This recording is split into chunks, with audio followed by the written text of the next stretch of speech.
Digman's coming out on the 23rd of July. There That you is go. kick-ass. I can't wait. Season 2. Yeah. It's before Naked Gun, so I'm saying mine first, Keeve. That's fair. Yeah, as well you should. The 23rd is a Wednesday. It is. So it's this coming Wednesday. It's this coming Wednesday. Yeah, don't be a houser, guys. Fucking see it. Yeah, don't house out. Yeah, come on. Don't house out. And, once you check out the season premiere, hit us in the tittus. Let us know what you think, how them jokes landed. Let me tell you about the thing I know. The Lonely Island and Seth podcast show. Hey, gents, how are we? Hi, really good. Every time anybody mentions that they have a bad memory on this pod, I'm just thrilled. I'm so thrilled. That's interesting you started with that because interesting. I thought you said you were thrilled, not that they have a bad memory, but they were remembering something bad. Because there's a takeaway from the last pod, Yorm. A lot of people I don't do research. think you're a bad person now. It's really the feedback. I think maybe a lot of people were on Team Yorm because maybe we bully you a little bit, and now they're all like, oh, yeah, he's the villain. I see. He's like a POS. Also, they could probably tell there's a certain amount of glee that I have. Some people would call this justice. It was a little bit. They're all, I think everybody's like, oh, thank God those three are keeping him in check. Yorm definitely, last one, was like a serial killer that wanted credit. Yeah. Yeah. Where he's like, arrest me, Mr. Yeah, Policeman. it's the level of glee. Yeah, it's the level of glee that I had of like, and then she lost her mug. My dastardly deeds came to fruition. Somebody did write, Jesus. I realize now Yorm would do a purge if it got a laugh. Yeah. I'm just like Theodore. I'm the Theodore of the group. Watch out.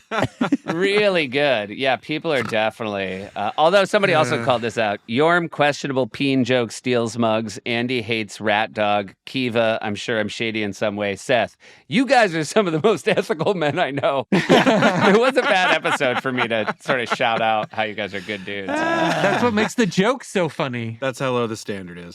Yeah. A couple of quick things before we get into the movie awards. Somebody did say, I can't believe you guys, not one of you said Mugless should be pronounced Moogless after we spent so much time On Douglas. Oh, like Moogless Hauser. And I do appreciate, a missed callback that is pointed out in the chat. So Or thank you. Moogie, I guess. Moogie, yeah. Moogie Hauser. I have some pretty exciting pod-related news. Ooh. Great. Oh, wow. I attended the first ever Culturistas Awards last night. And I heard you crushed. Oh, from whom? I heard from Jason Carden, Darcy Carden husband. Oh, wonderful. It was very fun. I do something on it. Yep, I heard you crushed. It'll broadcast on Bravo. Broadcast on Bravo early August. Yeah. Okay. But the headline, pod-wise, is I saw Cueto. Oh, the real Cueto. Yeah. Cueto in person. Dashing, tall, charming. Yeah. Just, it was, he said righteous kill. It was one of my favorite in-persons. So it was very sweet. Do you think if Cueto knew he was going to see you, he would have brought a big old Tupperware of mac and cheese and just been like mowing down on it? That would be. I was trying to think of what the joke should be, but that is it. So you like podcasts so much you went to an award show that is from a podcast. Does that make you feel like we should be doing the Cueto Awards or? I think it's just a testament to how much I like Bowen and Matt. Yeah. Like they have the one podcast that, well, and honestly though, I showed up because it was going to be on TV. Oh, right. Okay, yeah. But also 2,000 people in the audience, right? Something like that. Yeah, it's at the Orpheum downtown, which is a great theater. I got a little sad watching clips from the MTV Movie Awards because I was thinking this used to be an awesome platform for comedy. Cable television used to be just the hugest deal in the world, right? Like as big as network television to do the MTV Movie Awards. Yeah. And then I got happy again because I was like, oh, I'm sorry this platform doesn't exist in the same way anymore. And then I remembered that like Matt and Bowen, they figured it out. Like different people are figuring out ways to still do cool ass stuff. So Yes, and by the way, such a fun time. great. The show they put on was just pure joy. I've been loving just watching the announcement videos on their Yes. Instagram. The announcement videos are so funny every year. The way they read up serious but then have genuine laughter is maybe my favorite thing. Their tone. Yeah, and they're in their nice suits and the music is perfect. It's so Tone funny. is so stinky and wonderful. And just the hyper specificity. Oh, yeah. Can I also mention, in terms of watching fun stuff last night or doing fun stuff, I went to Weird Al's concert in Saratoga Springs, and it blew the doors off. So fun. It was so great. Those videos you sent me and Andy looked incredible. Oh, my God. I do want to see that show. Just introducing your kids to Weird Al is such a, just a multi-generation. It's so hard not to geek out and be like, oh, and did you, hear this line? Like to your 10-year-old. Introducing them to his work or to him personally? Well, they watched UHF on the way to the venue, and then they were just quoting it the whole time, just being like, "Just call me Mr. Butterfingers," and I don't know. I just was taken back, and it was great. That's amazing. You said last week a lot, we were trying to figure out why were we in good moods and what were we doing that summer? And you were like, were you going back to the studio? And no, that's a year off because Incredibat had just come out in February. So just to set the premise of this episode, which I'm sure the title already did, this is the summer where we kind of did random things because Yorm was doing the MacGruber movie, was going to shoot late in the summer. And me and you were both executive producers on that and were involved in it to some degree. And then Andy was hosting the 2009 MTV Movie Awards, which was a huge full circle moment. And anybody who has listened to this pod from the beginning would understand why. Because don't tell them. Started the whole thing. So Okay. The 2005 awards was the Jimmy Fallon one that got us SNL. And now just 4 years later, we're back running the whole show. So it was crazy. It was so fucking exciting. Yeah, we were hyped. And it was a delight to watch. I remembered the promos were really outstanding, and it does speak to a time where, and again, I know, Keeve, you always shoot things and make it look like they cost more than they did. No, but there was just money in promos. Yeah. I mean, watching those promos, they probably, each one of them cost 5 digital shorts cost. I remember being on set of them, and I did not direct them. A fellow I had named Jason Carley did. And I remember being on the set of them. I mean, we obviously, me and you, Andy, and I'm sure other people on the writing staff with Ackerman, but rewrote them all, but I remember we would just show up to set and be like, damn, they're doing this for real, and be very excited. And the DP was lighting at me, and I remember thinking oh, I wish we would light stuff like this sometimes. I remember being very impressed while we were doing them. Yes. I routinely think about the best fight one, which is you and Rashida having just a very small, very relatable couples fight all the time. She's just like, do you want to, have an appetizer first? What is that supposed to mean? Why wouldn't I want to have an appetizer? But it's just that kind of fight. Best fight. It was also a reminder of the fun of what the MTV Movie Awards were, right? Yeah, exactly. Best fight, best kiss. And so this series of promos would be Andy sort of sitting in a wingback chair. And here is a nominee for best kiss, best fight. And then it would have a dumb title. For these fake movies. I remember Knuckle Up was the name. Again, best fight, and the name of the film was Knuckle Up. So a lot leading you to think it's a fist fight. And then it's just you and Rashida having a really passive-aggressive couple fight. Yeah, I loved it. Things will work all right? Why do you have to fight me on everything? I'm not fighting. I'm just talking. This is not a fight. Fine. It's not a fight. Fine. We're not fighting. Also, I got a lot of respect for my wife. I got a lot of respect for Ezra, who's, Rashida's partner. Rashida's so fucking hot in these promos, I'm just going to say it. Damn, dropped it. Drop it. Great. She's a friend. I hope she listens. I hope she hears. She's a friend. Super She hot fucking friend. glows. She makes You're saying it the way you would say it to us. to you. Hey, bro, you look hot today. She makes you, I think you will understand what I'm getting at. Yeah. She makes you look like Frisbee in the two shot. I mean, they were so well shot. That's more than fair. I remember when we were shooting the Rashida and Andy one thinking, wow, these guys should be in a romantic movie together. This looks like a real rom-com. And then you guys did make one together. We did. Yeah. Well, her and her buddy Will wrote Celeste and Jesse Forever, and she sent a great it to me movie. to be Exactly. Do you think that the casting was based on Knuckle Up? 100%. I'm not sure, because she sent it to me just hey, what do you think of this script from a writing perspective, because we're friends. And then I was like, can I be in it? The word did get out. Don't try to get a script bounce off Andy. Yeah. He'll cast himself. So here's my thoughts. No notes. Copy in it though. Speaking of, though, how Hollywood works, though, right?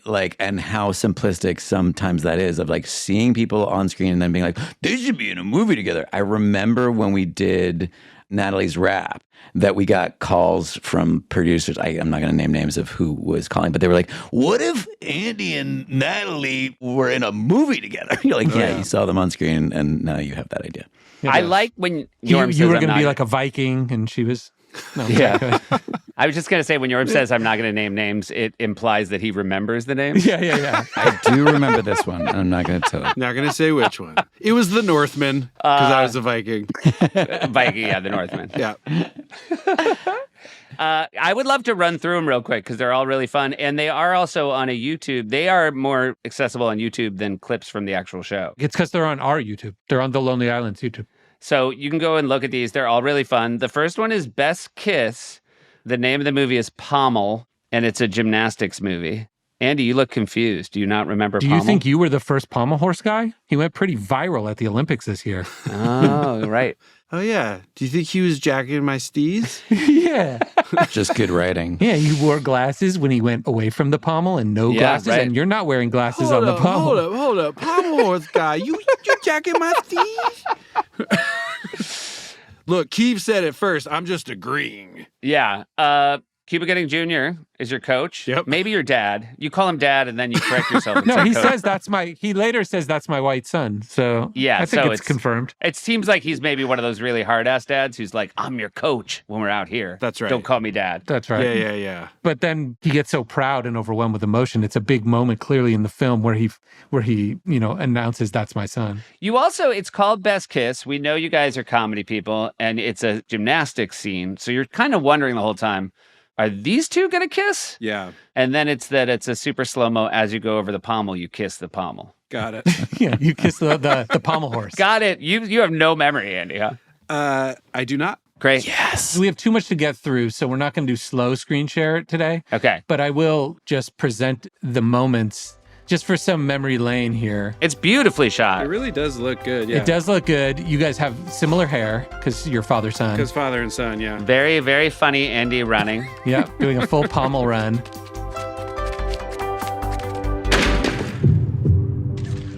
And then, yeah, great little kiss Look on the how pommel. nice, how well done that is. You and Cuba do have the same hair, which does imply that you are his white son. Yeah, you guys have the same wig on. He's great in it. He's really genuinely great in it. Yeah. Then there's a real Andy like celebrating and crying move that is one of my favorites right here. Yeah. This one. A lot of hip collapsing. thrusty kind of stuff happening. Yeah, just like extra credit stuff. Yeah, just like a double jointed shoulders. There's another best fight, which is Slaughter Shack. You walk into like a biker bar That's with a the dead Arnett deer one, over right? your shoulder. Yeah. Yeah.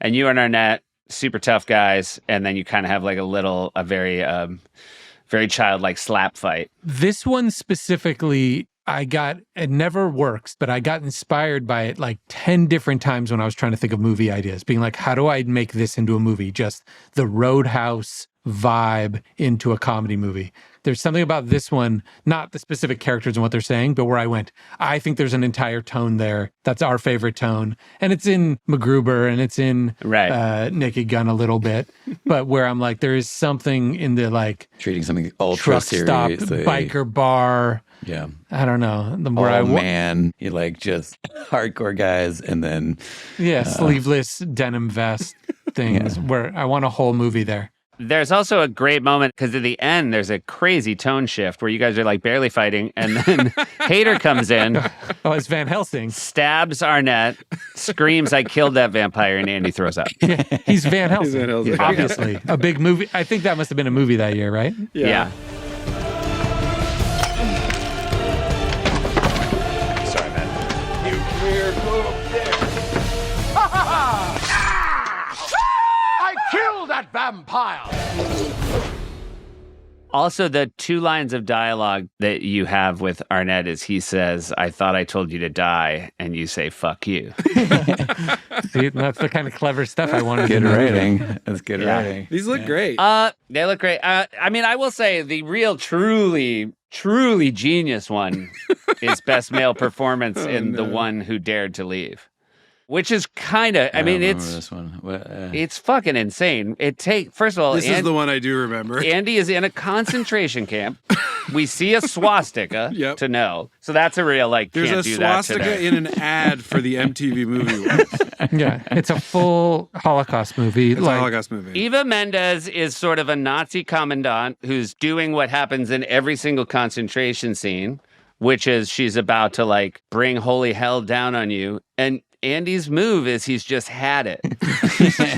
He's the one who dared to leave. And he stands up and says, I'm out of here, and walks out of the concentration camp. How dare you, insolent boy!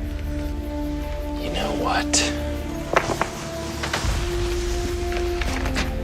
I'm beginning to think you Nazis really suck. I'm out of here. I'm outta here. He's just fucking nuts. He's just fed up. She's so good in it. She's so good in it. Yep. Then you walk by two Nazis at the door. They're subtitled. He looks really mad. We better let him go. Yeah. You flex on one and he fully flinches. Oh, yeah. The one who dared to leave. That's the most. And then Eva Mendes, we realize she's maybe a little. She's maybe a little into you. Yeah, she's into it. She like holds her heart when you leave. So Yeah. And then what do I say at the end when it comes back to the chair? That was not entirely accurate. There it is. Well, it's fun watching things that we would never do today, but that are still some, I think, all right. But let's leave them in the past. you wouldn't do it today because the present would chill it, but it's the comedy of it is still fucking rock solid. This is different. It's not one of the nomination ones, but the first one I watched was Jack Black and Michael Cera as your parents. Oh, yeah. I love that. And it's just really like, it's so subtle. Hi, I'm Jack Black. And I'm Michael Cera. And that over there is our son, Andy Samberg. He's our son. We love him.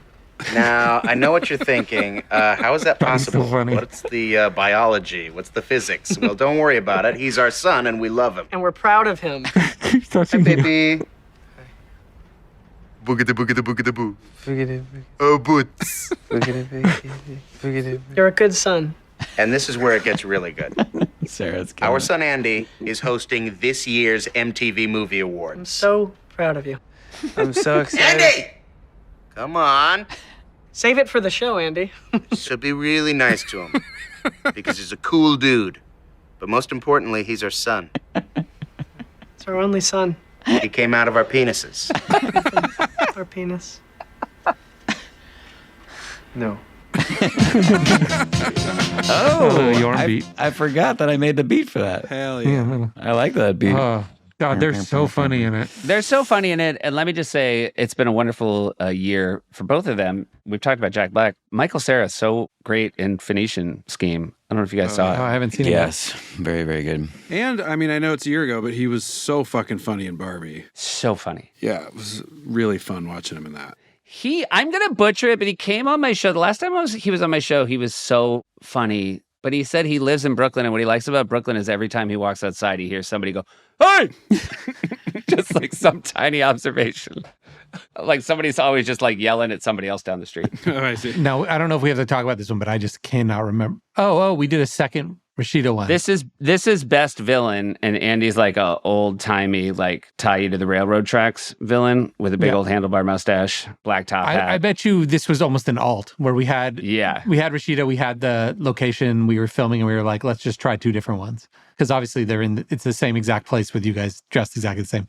Oh, there is a basket full but of he's puppies. never villainous. It's just He seemed to like those dogs just fine. he's clearly a villain, and then at the end, Rashida says, "You are the best villain." Oh, got it. Because he's not villainous at all. He just has a... By the way, it then cuts back to Andy, who basically says, "Do you get it?" No, yeah. I love you so much. I love you too. You're the best villain.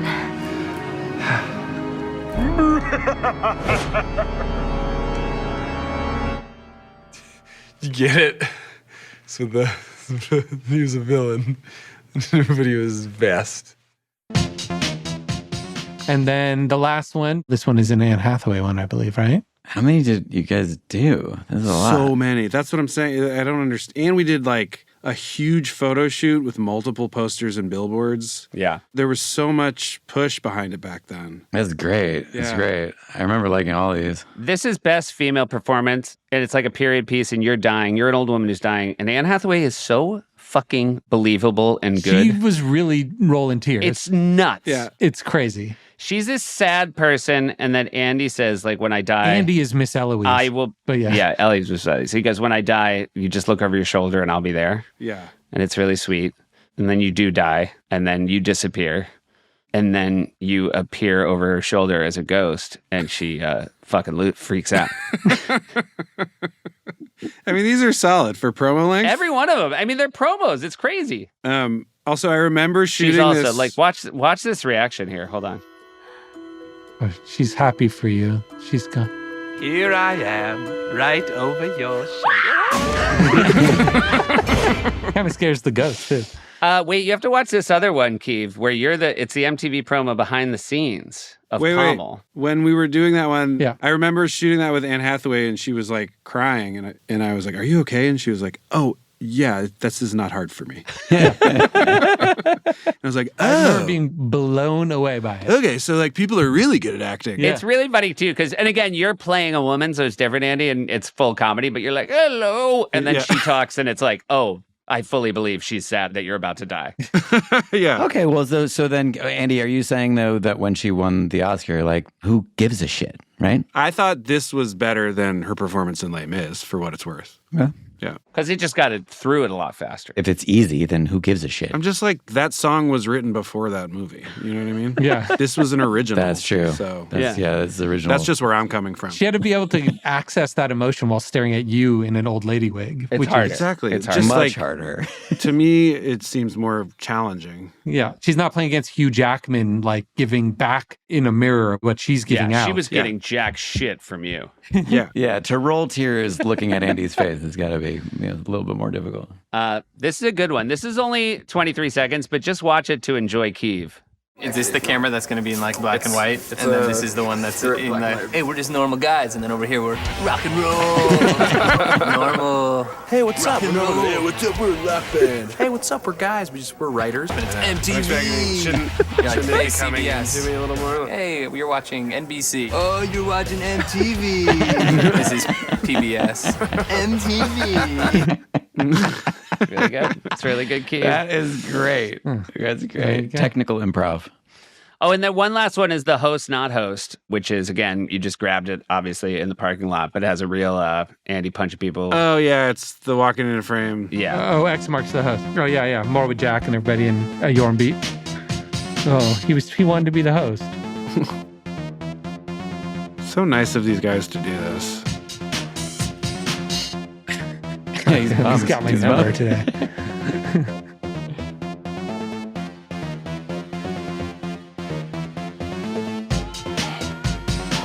It's nice and awkward.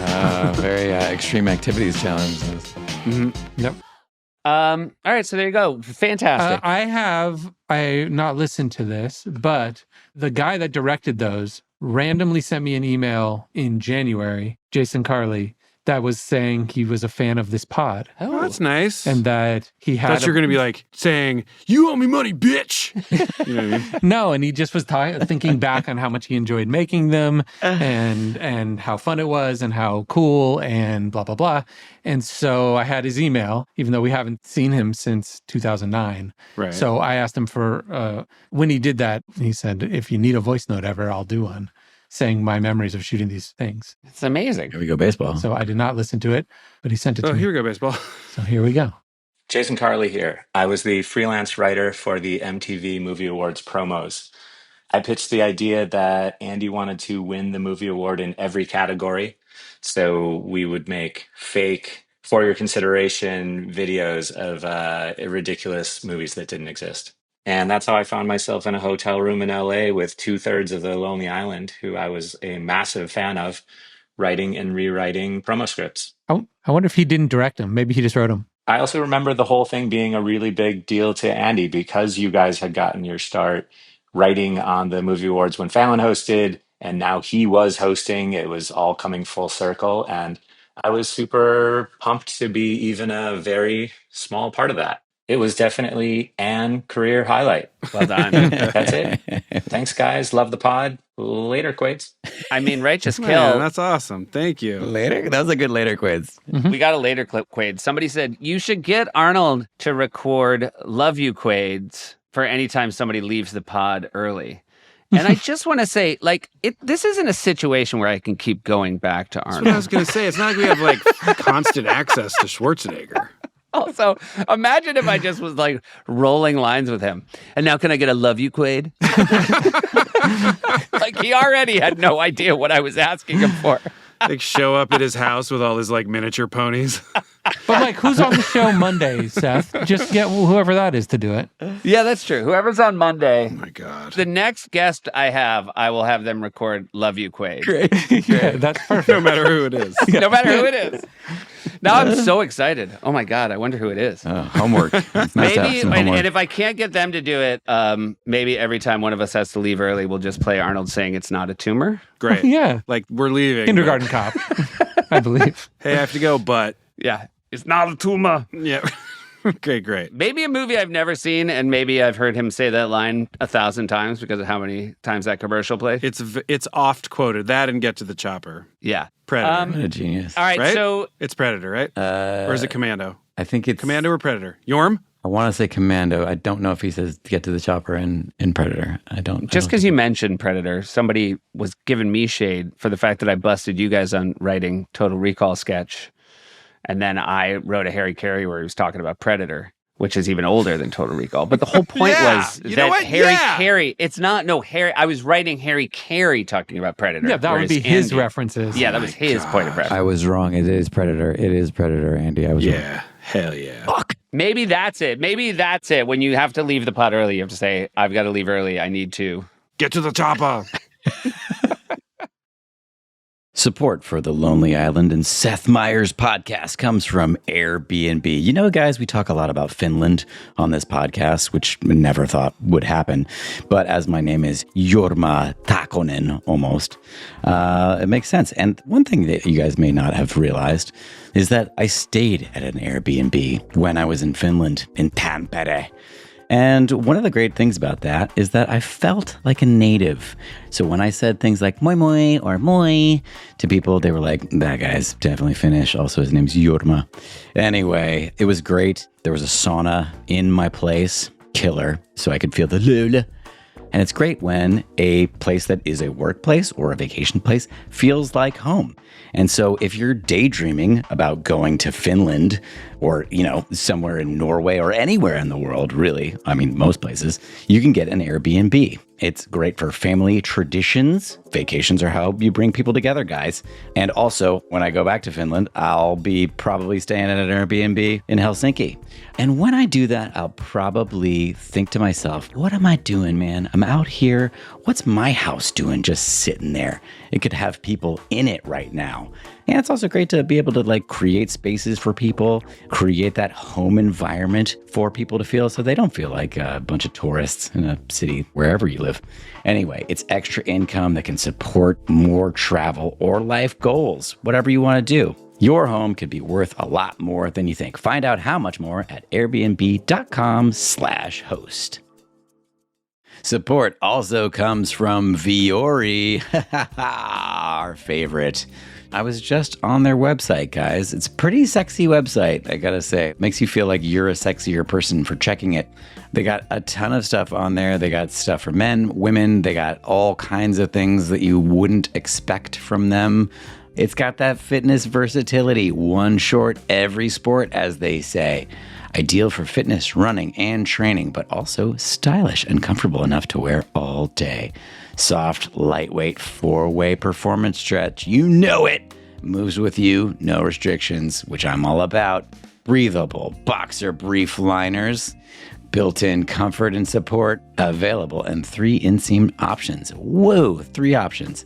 a perfect fit for every preference. Vuori is an investment in your happiness. For our listeners, they are offering 20% off your first purchase. Get yourself some of the most comfortable and versatile clothing on the planet at vuori.com/island. That's VUORI.com/island. Exclusions apply. Visit the website for full terms and conditions. Everyone loves terms and conditions. Not only will you receive 20% off your first purchase, but enjoy free shipping on any order in the U.S. over $75 and free returns. Go to vuori.com/island and discover the versatility of Vuori clothing. Exclusions apply. As I said, visit the website for full terms and conditions. First time I noticed that Yorm is wearing a Weird Al sweatshirt with an accordion on it. A lot of respect for And that. I fucking bought it too, guys. Yorm. I'm a Of course you real did. fan. Okay. We get Oh, it. that's nice. You went. We got it. He didn't steal it, is his point. I didn't get it from Al. Yeah, well, now that's right. Everything Yorm has, he has to establish on the pod he didn't steal.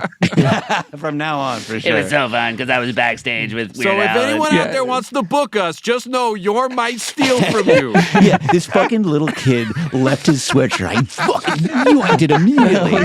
Stole it from a And it fan. was so funny. He was saying to his dad, like, I can't find it. And his dad was super mad. You know Yorm's about to steal when he goes, "Here comes Theodore."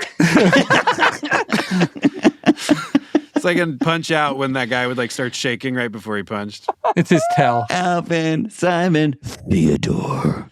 Dating ourselves left and right over here. Where were we? We were, I went to, it's been a long time since I've been to a proper movie theater, Keith, but I went to see Superman last Sunday night because I had James Gunn on the show this week, and it was really fun. One, to see a movie in the movie theater, total brag. Yeah. And two, also got to see a Naked Gun trailer, which was referencing, like basically Liam Neeson giving shade to Superman, which was very fun. Oh yeah. Yeah, that's funny. he did a little bespoke intro outro. Yeah. God, that's great. So That's that great. it would be Superman, a little thing to get your attention in the theater. Enjoyed it. Bespoke comedy trailers in theater, kind of a lost art. I'm really glad you guys are bringing it back. It's very Mike Myers-y in a way that I love. Yes, the Addams Family Wayne's World one is the one that's seared into my brain, where I think it was before Addams Family would play, right? Or Addams Family Values, and you'd hear the snap, snap, Yeah. and then it faded up, and it was And Wayne it was and Garth. Wayne's World? Or Yeah, it was Wayne and Garth. Yeah.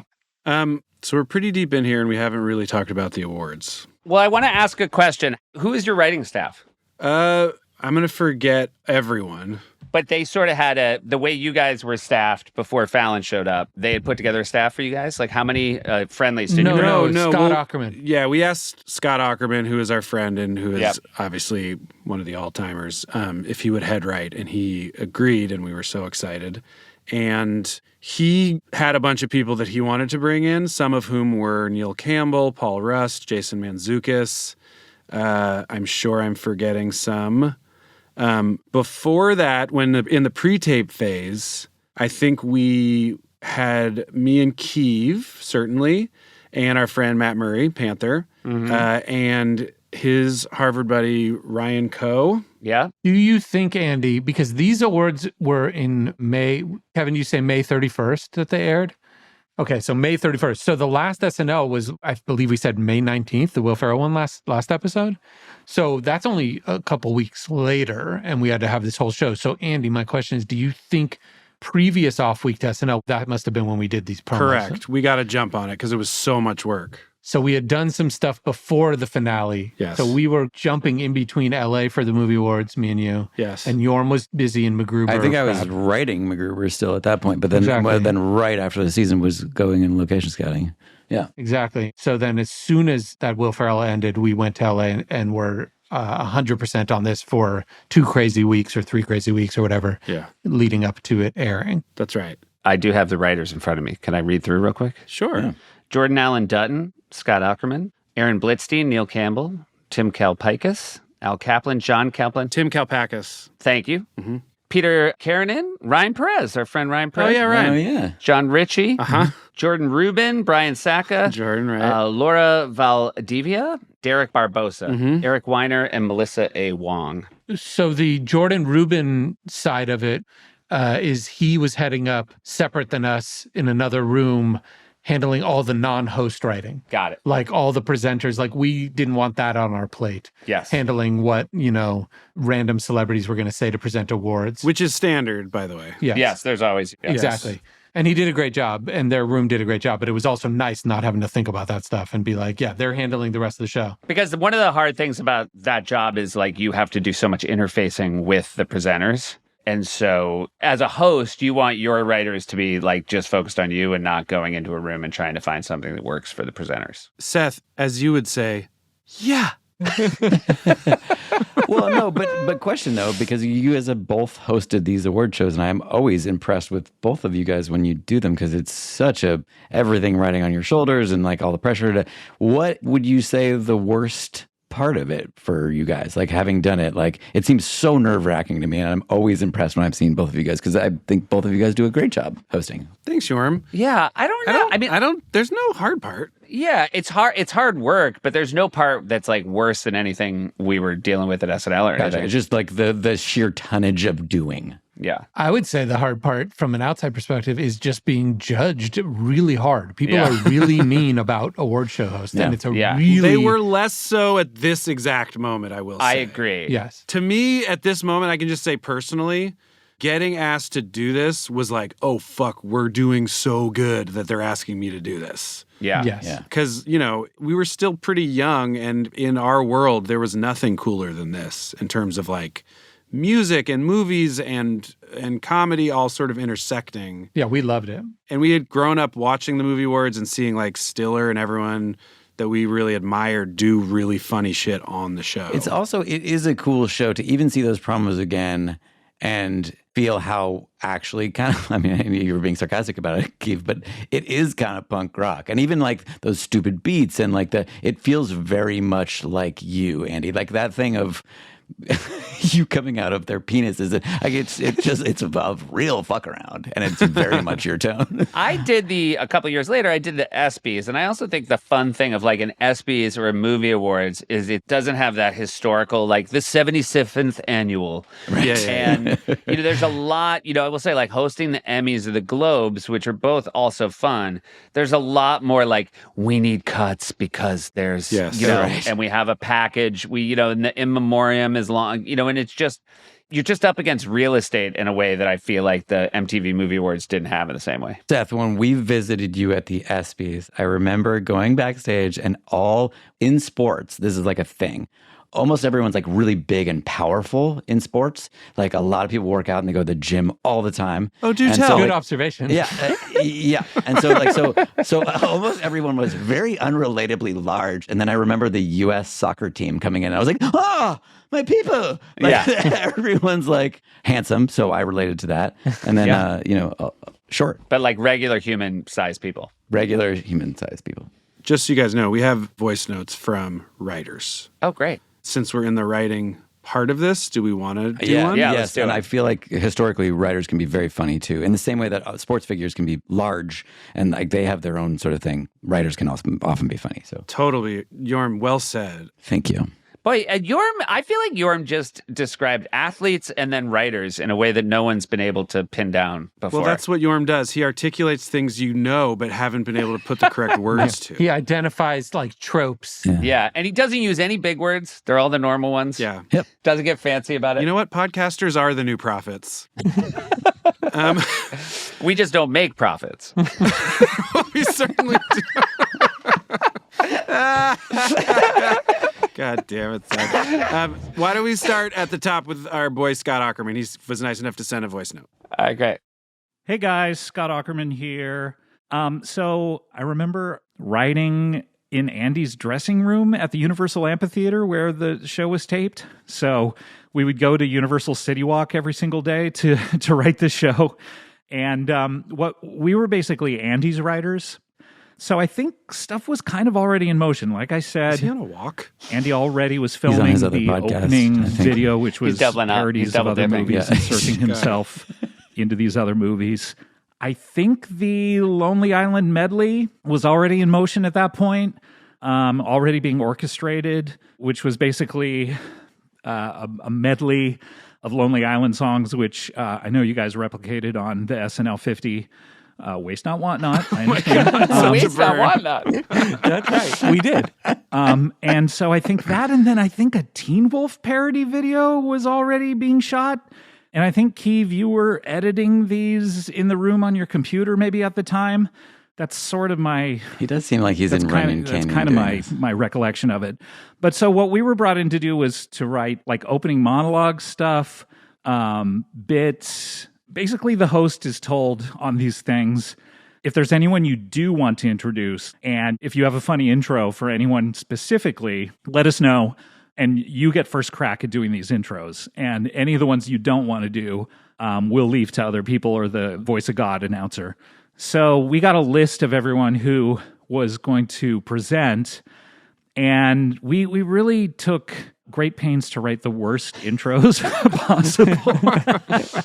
And Andy, I remember you loved them and really wanted to do them. So I remember a couple. One was we heard Lil Wayne and Leighton Meester were going to be presenting together. So I think the intro was something akin to like, if you put their last names together, they sound like a Hispanic man doing an impression of Batman's butler, Meester Wayne. It was just awful.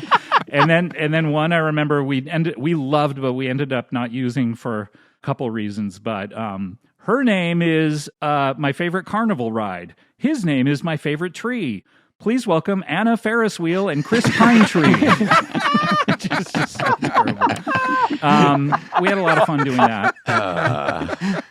Still gets me. Yeah, he remembered that. Are you so mad you backed off it, Andy? Or are you like, what was wrong with I it? can't believe we didn't do that one. It's perfect. I gotta say, for having had to write so much patter at the MTV Movie Awards, I'm like, that's a great one. Like that. Yeah. Those are the kinds of things that would definitely not air. And then having a host like Andy is when they're like, approved. Oh my God. Yeah. They gave us the keys. Did you direct? What did you direct in this, Keeve? Nothing, because we were at SNL, so we couldn't do any of the prep work. So we would do kind of another version of how we work when we want to have creative control, but work with the director, where we help them prep and kind of got on the calls with department heads with them, kind of going, this is how it should look, this is what it should be. Almost the way as a writer at SNL on a live sketch, you're not the director, but you're in charge creatively.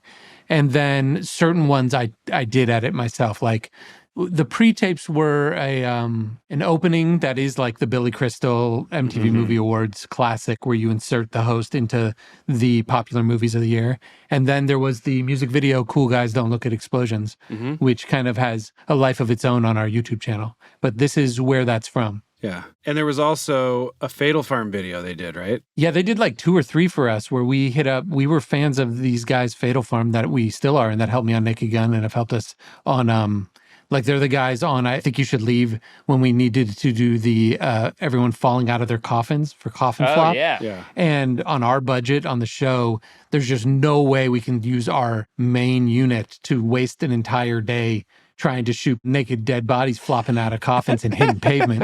So man, they're the best, those guys. Hire them because I don't know how they do it, but they're able to take the money we have, go off on their own, and create magic. No one could have done it better. When we did the MacGruber series, that was a hit series on Peacock, everyone's seen it, but we took a bunch of PR money and just were like, hey, what do you guys want to do? And they were like, well, we love this old Current Affair where they're interviewing, Current Affair was this show in the 80s, guys, where they're interviewing Charles Manson from prison. He's like a total psychopath. And they were like, we just want MacGruber to be that. And we were like, great. And then they did a whole fucking promo. That promo was great. It's a great promo. I don't know if it makes people want to see a show, but it's fucking great.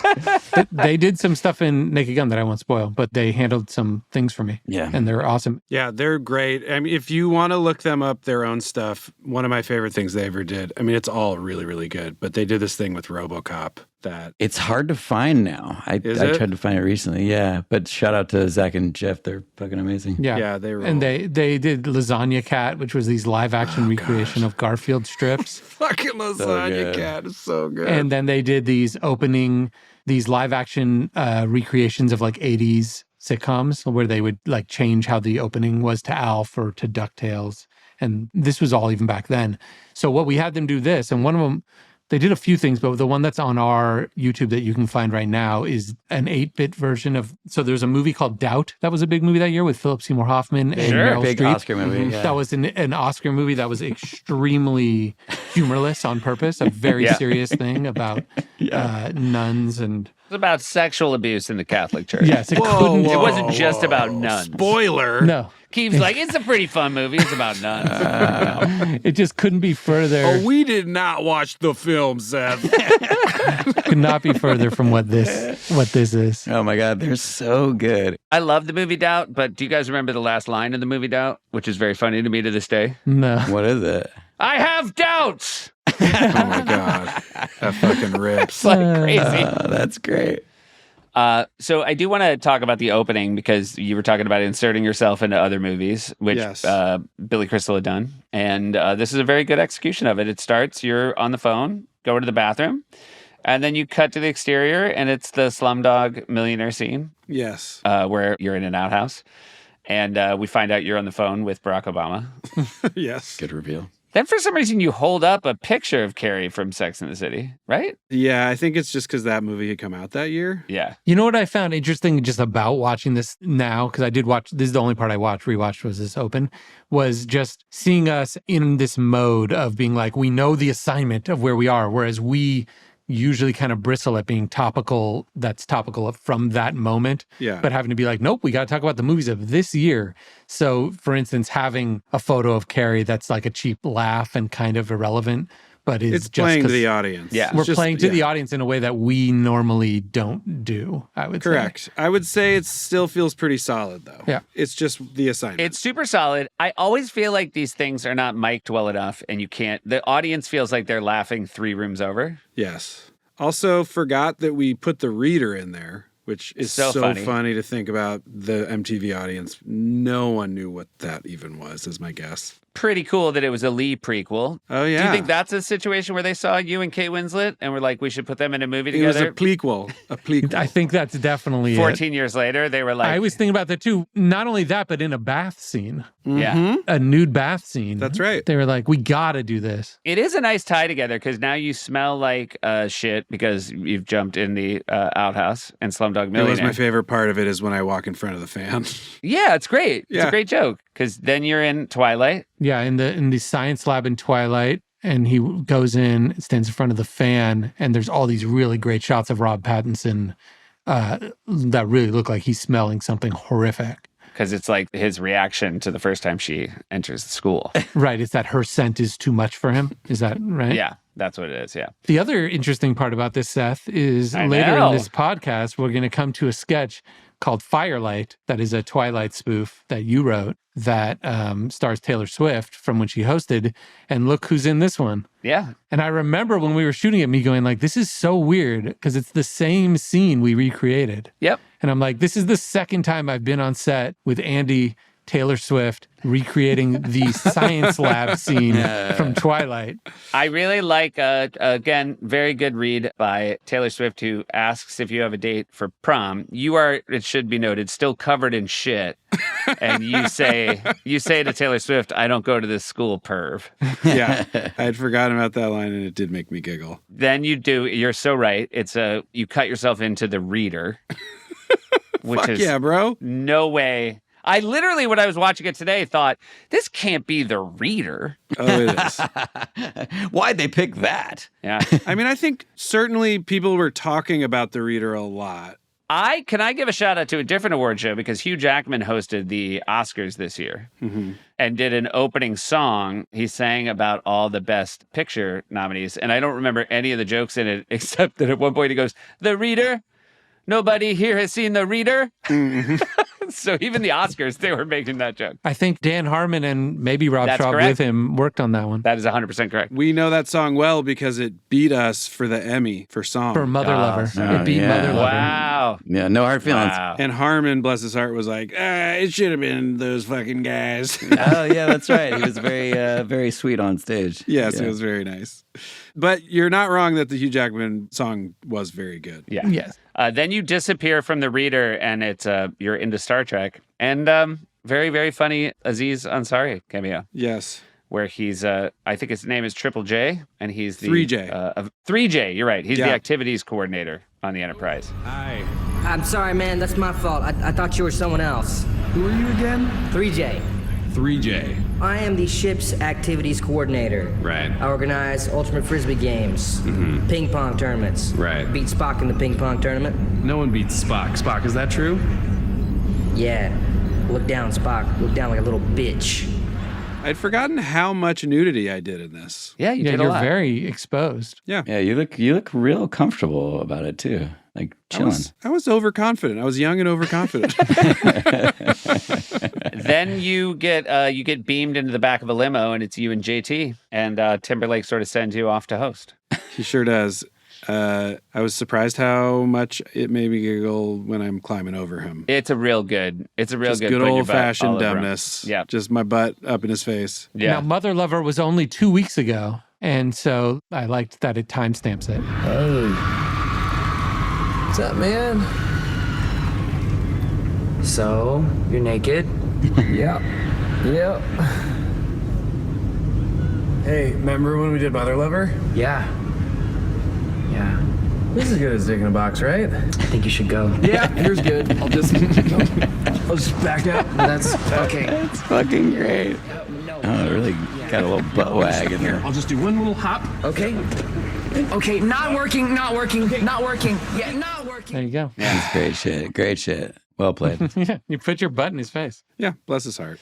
Bless his heart. Team player. Yep. Solid opening. Solid opening. Mixmaster Mike gives you a beat. Oh, yeah, Oh, we that's do so the, cool. the throw your hands in the air thing. Yeah, and a very funny Fred cameo. Wouldn't do that now, not for any political reason, just because I don't like it anymore. That move. Yeah. Yeah. It just feels like old rap. You know what I mean? Yeah. Agreed. It makes me cringe now, but I go, yeah, it was fine for back At the then. time, It's it cool was that fine. Mixmaster Mike did it, and I like Yeah. seeing all the people you're talking to in the crowd and stuff. Yeah. Oh, there's a That's My Boy connection, right? Wasn't Leighton Meester your wife, your fiance in that? Yes. Great. And there you do a bunch of Leighton Meester jokes talking about how that she farts in this. Yeah. I do? Yeah. Oh, no. You're like, just if you want to fart tonight, fart. Leighton Meester, it's totally fine. And she's a great sport. I don't know if you headsed her up, but she was. I'm sure we did. I think on these things we heads up everybody. Leighton is a very laid back, nice person. I'm sure she didn't care. But she was great and very charming. Yeah, you're setting the ground rules, and the first ground rule you say is it's cool to fart in here. Yeah. Great. Oh, Jesus. And then assign it to Leighton Meester fully and then call it back later. Oh, my God. Neil Campbell is in the throw your hands in the air section. He's the guy with no arms. Yeah, he sent a voice note. I don't know if he talks about it. Let's hear it. Okay. Hello, this is Neil Campbell, and here are a bunch of random memories of the 2009 MTV Movie Awards. So, it was the Twilight year, and the audience was filled with kids who would go nuts anytime they saw Robert Pattinson or Kristen Stewart, or Twilight was mentioned at all, really. And I think there was a joke where Andy came out and said, I just want to test something. Twilight. And then the audience screamed for about 20 seconds or so, and Andy was like, okay, I thought so. The opening live number, was a song where Andy would tell different people to throw their hands in the air, and it would cut to them. At one point, he says, if you've got no arms, throw your hands in the air. And it cut to me with no arms and 2 bloody sleeves.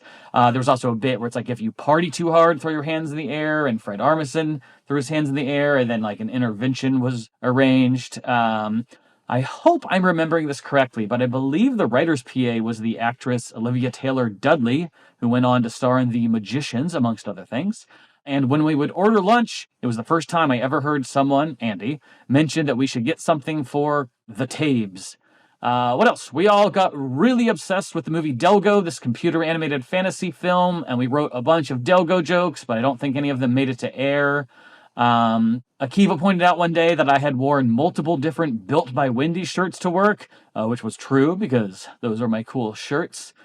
Who could forget Kings of Leon rocking the house with You Somebody? And finally, my main memory of the 2009 MTV Movie Awards is that it is how I met my dear friend Andy Samberg. Anyway, please tune into Digman, airing Wednesdays on Comedy Central after South Park.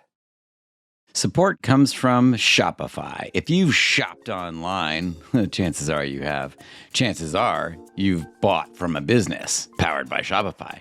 You know that little purple Shop Now button that you see at checkout? That is what Shopify is. The one that makes buying so incredibly easy. That's Shopify.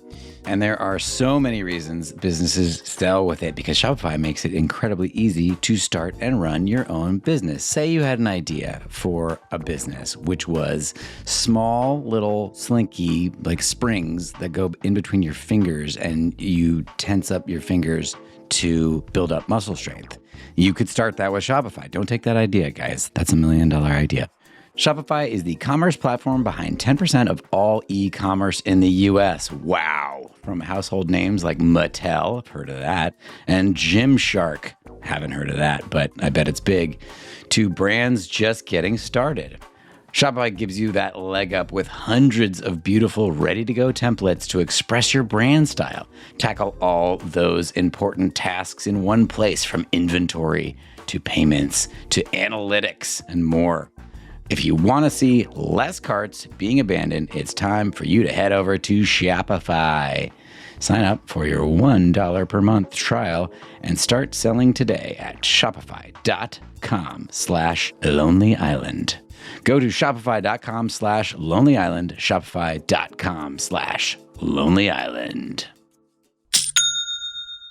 Support comes from Factor. Summer's here, more sun, more light. In fact, so much sun, so much light. The other three guys, they busted out. I mean, I'm still doing the podcast. I can see them out the window right now, hitting their little beach ball around. Oh my God. Woo! Look at them, they're enjoying themselves so much out there. Hit it to me! And you keep hit it over here! Here you go. Meanwhile, you know what? I don't want to be here stuck inside spending hours cooking for these three, but I don't have to anymore. That's where Factor comes in. Factor's chef-crafted, dietitian-approved meals are ready in just 2 minutes, taking the hassle out of eating well. And the thing is, they arrive fresh, ready to eat, perfect for any active lifestyle over summer and beyond.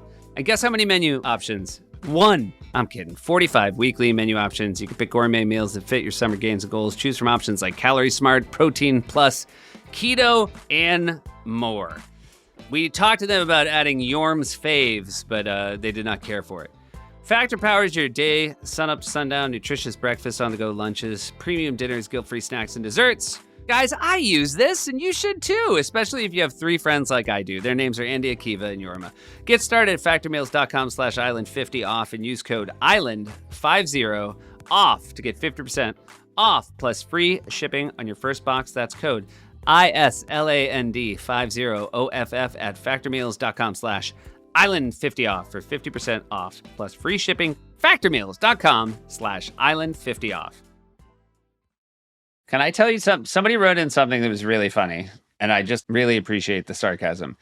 I'm not really a fan of the digital shorts. SNL is sometimes funny, but I'm a huge fan of the podcast crew, especially when they talk about the New York Times spelling thing, Seth's dog, and podcast timing issues.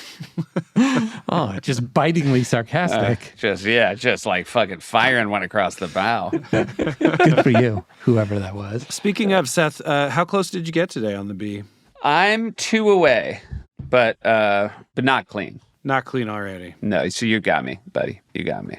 Ackerman mentioned a medley. You guys had a fantastic medley in this one as well. No Andy at all. This was just other people singing your songs. Yeah, sort of like orchestral reimaginings of our songs treated real fancy.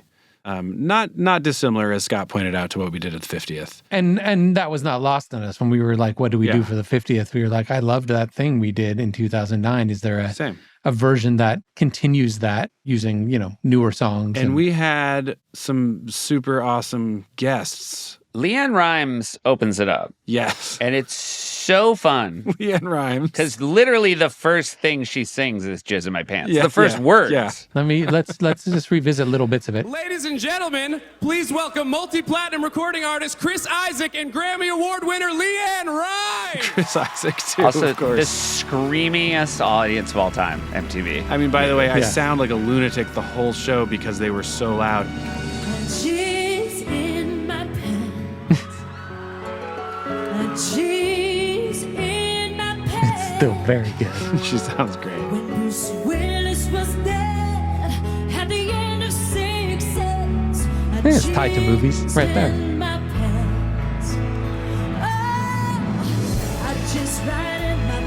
Right to the bridge.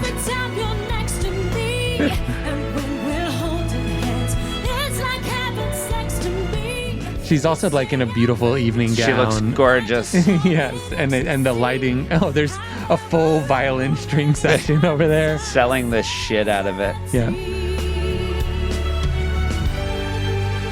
I'm on a boat and it's going fast now. I got another good thing, catch me to Afghan. I'm the king of the world. I mean, these real orchestras incredible. No, it's just a string section. It's awesome.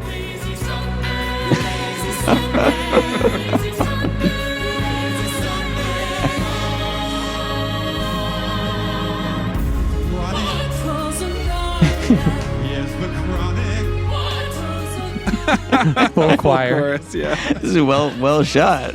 Yeah, it's definitely being shot as if it's serious and lit like it's serious. Ladies and gentlemen, Academy Award winner, Forest Whitaker! Forest So Whitaker, rad. dick in a box. Fuck, he rules. He sounds great. Also, the staging of putting him way up there. It's Yeah, he's so spotlit good. up and high in the side. I remember hanging with him a little at the after party and being so happy. I mean, that is showing up. Next to none. It's my dick in a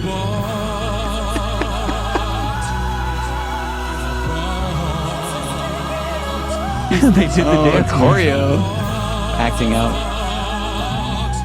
It's my dick in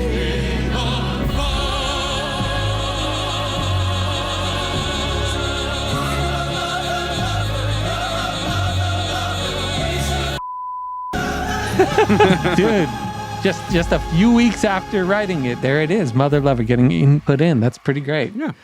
Damn, they really did it well. Yeah, that was exceptional. Standing O from... I cussed the three you dudes. Yeah, crying, weeping, and holding Oh my hands. God. I will say, for me not having been involved in these guys creating this, like flying into town to be in that shot, it really did feel emotional.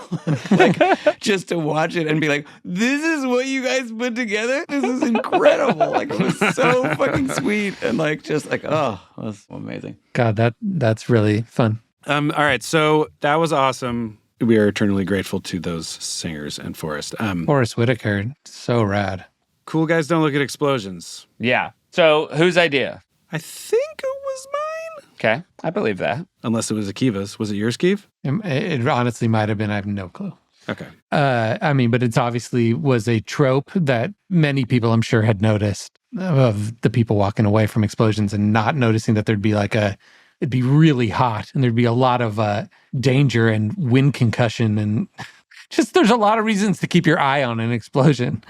We were literally had just written it into MacGruber, so we were about to do it. This exact trope. Yeah. Oh, right. That when the van blows up, he's Well, trying no, when he burns the car, the KPI 3 Oh, right. When he walks away after lighting on fire. Yeah. John Oliver did an end of a season explosion thing like this once, and I've heard him talk about it, where he basically said the stunt guy came up and said, so, because it was that exact thing of not looking back. And he said, so it's going to feel like you're on fire. Like basically like the amount you have to ignore. Oh, yes. But like the heat of it. Yeah. And the idea that somebody not in a movie, they would not like run faster or look back. I think his was particularly insane though, because I remember that one. I think that he did like 50 gallons of gasoline or something. It's a massive explosion. It's a massive one. It's like an old quarry. As a layman, I always thought, like somehow because that the stunt people put this stuff together, special effects people, that there's like a safety to it. And there is, of course, but it's still real fire exploding in fireballs. And it's not unlike when you used to go to the backdraft ride thing at Universal Studios. Yeah. And you feel the heat. It's still giant fireballs. Like a lot of it is gasoline explosions, and even 1 gallon of gasoline in a bag is insanely large. So like to go big time is very scary. So it's taking advantage of the fact that the Movie Awards has relationships with all the studios where you can use clips from movies. So it was a good way to get to use all the clips and get to show explosions from movies. And it was Bruce Springsteen, Andy. Yes. Yeah, and the coup obviously here was getting Will as Neil Diamond. Yeah. Yes, which he had played before a few times, once in a Gap ad, I believe. Well, he had done it on SNL. Yeah. Wear jumpsuits of glittery rhinestones and walk away in slow motion. Keep walking, you're cruising. Cherry, cherry, sweet Caroline. Denzel walks, Will Smith walks. Mark Wahlberg is wearing a hat. And then J.J. Abrams had directed the Star Trek that we had spoofed earlier. So he was in the conversation that year in general. Yes, and we had met him. I had gone and seen an early screening of Star Trek at the Paramount lot, and we had become friendly from that. He was very, very nice. I think we had met him at Comic-Con randomly, I think when Hot Rod was there or something. And we Could were be. just geeked to meet him and know him. Yes. And he plays piano in this, and it's the most successful anyone in his family has been musically. He does, and we actually have a voice note from him. Oh, great. Oh, terrific. Shooting that video was one of the most fun and surreal experiences I've ever had in my life. What I remember is I had to go to an AFI event immediately after. And in fact, I had to go before we finished shooting. So I couldn't be walking with you guys at the end when the explosion happened, which is the biggest regret of my life. Anyway, it was the most fun. And it was absolutely hilarious. And putting my hand up and doing the Paul Schaefer during the solo was, I think it's the highlight of my career. Anyway, there you go. Love you. Well, he's very good at Thanks, it. JJ. Thank you, JJ. Very, very good at it. But we just thought it would be hilarious that it was him, and it was. But then he showed up, and Asa had played the piano solo for us and had made it ridiculously fast and everything. And then he was like, I learned it. And was kind of doing the right moves on the keyboard. It wasn't even because kind of. It was pretty fucking on point. Like it was. No, I think he actually plays piano. Yeah. No, he does. It turns out he is a musician, and I think this might be totally wrong, so we'll leave it to the Quaid Army, but didn't he maybe have a hand in the Felicity theme song even? Oh. And when you go to Bad Robot, he's got a huge music studio there and really is a musician. And then you are correct that maybe it runs in the family. Keyboard solo, J.J. Abrams. Yeah! Now you're talking. Woo-hoo! Okay. Because cool guys. Can I give one more factoid, fun, surprising factoid about JJ? When I did this movie in Finland, I met a graffiti writer who writes for CBS, Can't Be Stopped, big time graffiti crew. He's from Norway, and he showed me pictures of him doing crazy pieces, the big filled-in graffiti pieces in LA.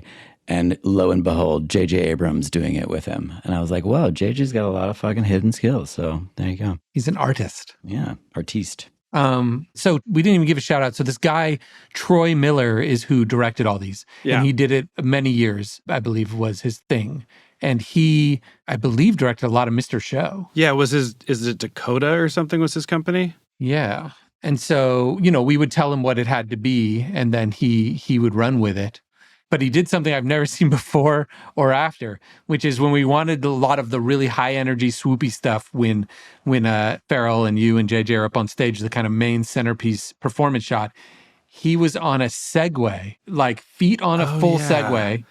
And this is before people zipped around on those one-wheel things around LA and stuff. So he was on a tight. full Segway that had been rigged with a Steadicam. Wow. And a Steadicam, as you know, is pretty hard to operate. They weigh, like, I don't know how much, 100 pounds, and they kind of go over your shoulders in this crazy, like, big vest, and you're holding the camera, but he was doing it at, 15 miles an hour, zipping around on a Segway, holding a full camera rig That's right. to get the shots. And it looked great. Yeah. It was rad. Yeah. Shout out Troy. He's a nice dude. And then this is one we took off their plate for editing because we were like, this is our speciality. And so we edited this one. It's very cool, and it is a fun trope that people, even after you pointed it out, people did not stop doing it. Like, I think action movies think it's so kick-ass, they don't mind that it's a comedy trope. I remember us discussing, this is how up our own ass we were. We were like, so now people are going to stop, right? Like, we put that to bed. Yeah. And everyone was like, fuck you, nerd. They were like, all of a sudden in movies, like, The Rock was like, oh, fuck. Oh, shit. Oh, yeah. I bet you we did stop some people that we'll never know because they didn't do it. Yeah, we'll never know. I know, it's a very funny observation, like for how much people like things exploding and watching things explode. The idea that you're like, I've seen too many of these. It is true. I do think maybe I might be wrong and I don't remember the movie. I feel like years later, Farrell did a bit in a movie about the same idea where something exploded. It's in The Other Guys. Yeah, in The Other Guys, where he's like, whoa, Yeah. They're going to, and they get like flattened by it, I think. So not only did people stop doing it, they didn't even stop doing comedy observations about it. We just opened Pandora's box. Or it was just like already open and you walked by it and people were like, what? You guys didn't have anything to do with this. But I will say I was very happy with this one. I thought the idea, everyone got it. We had Will, we had JJ. It looked good.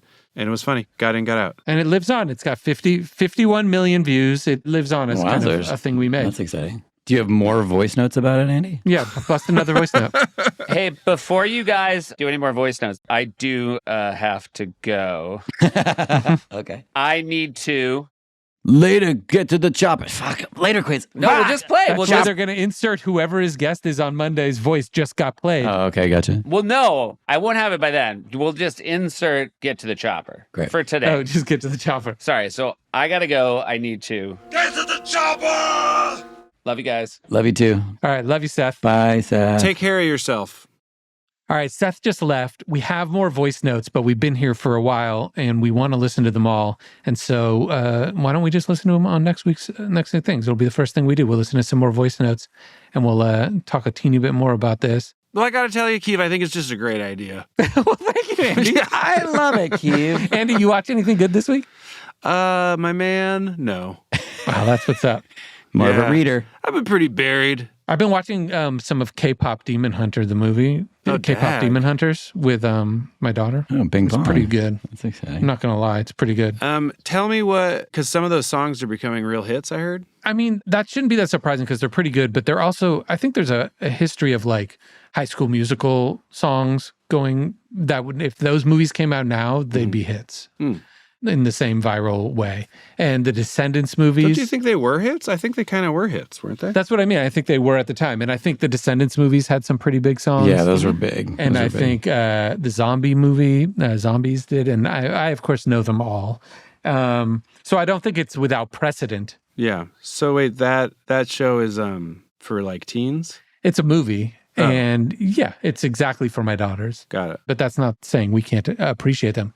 It's pretty, this is just free promo for whoever made it. I don't know who made it, but it's clearly, it's Sony Pictures Animation, so it's clearly out of the same world as Spider-Verse, Phil and Chris's movie, and Rodney's. Oh, cool. Like the animation's dope in Gotcha. that way, and there's cool, funny jokes, and it's stylized, and the songs are good K-pop songs. Yes, man, we're just watching a lot of animation movies. That's what we're up to. That's what we're into. And I'm watching Love on the Spectrum. Oh, that's a great nice. show. Thanks. Came out a while ago, but yeah. Yeah, I just heard about it. It's I'm kind of late to the party. Well, there's nothing wrong with that. Yeah. Better late than never, as they say. This is so great that we always do this segment at the end where we talk about what we've been watching. And what did you read? Me? What did I read? I've been trying to get through Holly by Stephen King for 6 months. Yeah, what's on your Kindle, dude? Yeah. Fantastic Mr. Fox with my child reading it. You know how there's always the top 3, which we do at the end of every pod. Every week I sit down with a nice mug of tea and my Kindle, and I just crack open a new novel. That's our lives. Novels. That's really good. I'm really happy we talked about all that, guys. All right. Well, it's been a pleasure. We don't have Seth here. We can talk about anything. That's my point. Yeah, No, exactly. I know, but it's just been so long, so we all want to leave. Like a perfect example of something we could talk about, like what's on your Kindle. What's on your Kindle, guys? What do you have on your Kindle? What's on your Kindle? Your Kindle? Yeah. I guess that is how I said it. Oh, man. Every time I read a book on my Kindle, I just enjoy consuming the written word on my Kindle. I don't want to pay for anything, so I just have the first 10 pages of like 50 books, and I'll just read the first 10. It's usually mostly the table of contents, the page that tells you when it was published, what year. Yeah. Then you get maybe like a preface written by somebody else, Oh my a dedication God. page, and then I get like 2 pages of just the meat of the intro. And then I'm like, well, that's that. And I kind of consider that honestly a book read. I think that's fair. So a Kindle is like the gist of a Kindle. Like you just get the gist, and you're like, I'm moving on. Well, that's all. I also bought the cheapest Kindle they make, and it's honestly it's 50 megabytes. So once you get 10 books on there, you're pretty much toast. But I figured out a cool. So guys, for people Life at home, hack. for Crate Army, a cool hack for your Kindle is just download the previews of the books. And then you can fit like 50 previews right on your Kindle. Keeve, back in the movie awards days, would go up to the musicians at the show and be like, hey, I love your stuff. I mean, what I've heard of it on iTunes preview button. Exactly. The previews button always gave you like 30 seconds right in the center I got of the the gist song. of your album. It was great. Yeah, the I gist. assume what comes before and after is just as good. Exactly. I was just rocking them right there on my GuyPod. It's like a Kindle, but it's a really small GuyPod. Oh, I love plugging in tunes on my GuyPod. My GuyPod. Yeah. We always, at the end of the show, we always wrap it up with like letterbox. What's your Criterion Closet? And then just like, hey, what's on your Kindle? Yeah. And then always a life hack, just like at the end of the Queer Eye shows, another show like Love on the Spectrum on Netflix. Yeah. If you put your wallet in the, like those gas stations where you can't pull up the handle because it doesn't have the little stopper thing. If you have a wallet, put it in there, prop it up, and then you don't have to like sit there the whole time. That's a fun one. Oh, that's such a good life hack. Thank you for that. Thank you. life You hack. didn't think I was going to have one, but I had one. It seems dangerous, like the gasoline might overfill and not It's not hit the mark dangerous, where it's Keith. supposed It's to a life stop. hack. It works. I don't know that you want to prop it to where the gas can't stop coming out of the little nozzle. Also, just like generally as a rule at a gas station, I don't want to be like waving my wallet around. Don't knock it till you hack it, Keith. Leaving it unattended, jammed into making the You gas. jam your wallet in and then go inside to get a Slurpee. That's a really, really good hack. Hey, I know I've never been to this gas station, but I trust you guys. Just try it. Definitely not going to explode my car. It's fine. All right. Well, I feel like this was a great way to wrap things up. Yeah, it seems Yeah, like we it. found it by the end. Some little snips here and there. We definitely found it. for Yes, Seth. yes. All right. Well, love you guys. All right. Love you too. Bye. Bye. Talk soon, Tigers. Ah, classic. Oh, talk soon, Tigers. And see you around, Arnold. Later, Quades.